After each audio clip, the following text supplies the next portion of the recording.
नमस्कार. आजचा स्पेशल नाश्ता आलू पराठा. 1 चमचा तेल, हिरवी मिरची, जिरे, लसूण, कोथिंबीरचा ठेचा, 1 चमचा हळद, 1 चमचा धने पावडर, चवीनुसार मीठ,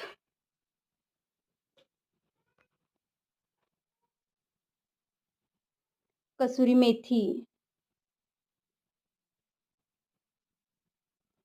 उकडलेले 5-7 बटाटे, ओवा, सर्व एकजीव करून घ्या. बटाट्याचे सारण तयार आहे. गव्हाच्या पिठाची कणिक मळून घ्या. गोळ्याला तेल लावून बटाट्याचे सारण भरा. हलकंसं लाटून घ्या मध्यम असं. गॅसची फ्लेम कमी ठेवून दोन्ही बाजूंना तेल लावून भाजून घ्या. तेल किंवा तूप लावू शकता. अशाच नवनवीन रेसिपीसाठी लाईक आणि सबस्क्राईब करा. धन्यवाद.